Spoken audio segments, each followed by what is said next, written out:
And this morning we kick off day 2 here live from the RNC. Joining me right now is Americans for Tax Reform President Grover Norquist. Grover, great to see you. Thank you so much for being here. Maria, good to be with you. Yeah, so what did you make of day 1, making America wealthy again? What are you hearing about 2024 economic goals out of the potential second term of President Trump?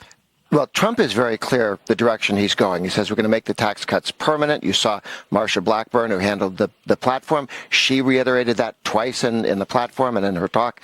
And the vice presidential candidate, J.D. Vance, has also said we've got to make this permanent, not raise taxes.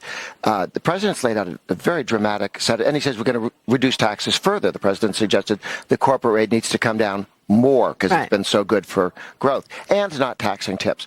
Very powerful pro-growth position. It's very different than what we're seeing right now from the Biden administration. It's the exact opposite. We've never had a difference that large in direction and size between Biden's trillions of higher new taxes. He says he's going to get rid of all of the Trump tax cuts, which means everybody who pays taxes will see their rates increase. He wants to take the capital gains tax and make it twice as big as China's, 44.6% plus what the states take. So take a look at California, it'll be over 60%. Wow. Who will 60% invest? 60% tax on capital gains. Who's going to invest in California, in America? If you have to pay 60% tax on it. And by the way, capital gains also applies to if you sell your home. Oh, yes. And you make money on your home. You got capital, and you're talking about in California, you sell your home, you 60% tax if I sell my home? It's rough. It's really tough.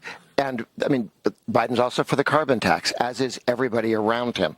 So they look for that. They haven't put a dollar figure on that.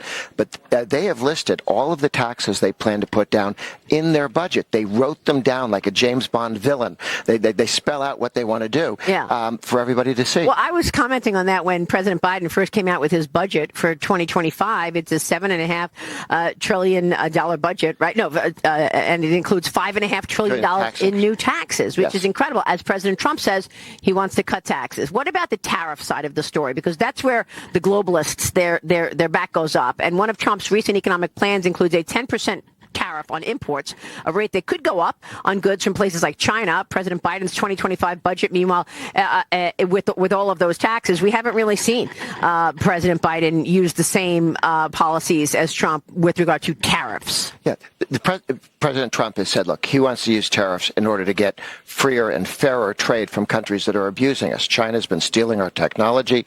China's had non-tariff barriers. Sometimes when people talk about who has barriers and who doesn't, we forget a lot of countries, a lot of European countries, even Japan sometimes, China a lot, have non-tariff barriers. So it doesn't show up on the books. It just, the stuff doesn't get in. Yeah.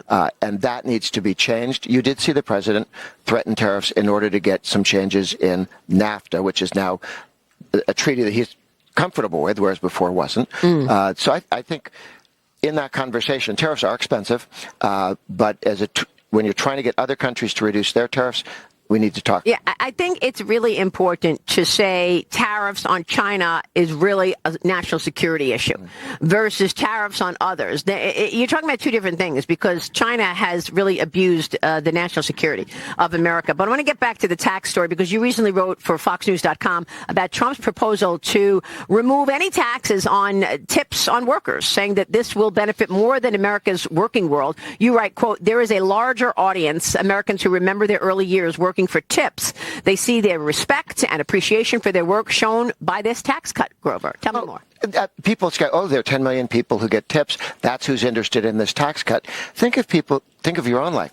When one worked in a tipped industry at a restaurant, bartender, they're 30, 40, 50, 60, 70, and 80-year-olds who remember very clearly getting tips and finding out they have to give some of it to the government and realizing that people taking that burden away. We need more people in the workforce for those industries. All restaurants have signs up trying to get people for work for that. And they're not going because the taxes are too high on them. This is one way, particularly in that industry, to drop the tax on people going back into the workforce. I should point out J.D. Vance's stance on abortion because he's getting criticized by the mainstream media for being for being against abortion. Vance supports access to abortion pill. And he has, while running for Senate, said that he would vote for a 15-week abortion ban. on your thoughts on J.D. Vance with regard to economics. J.D. Vance has signed the Taxpayer Protection Pledge to oppose any tax increase. Okay. And he's also stated that he wants he wants to take taxes down, not up. Grover, it's great to have you this morning. Thank you so much. Good to be. Grover Norquist. We'll be right back. Stay with us.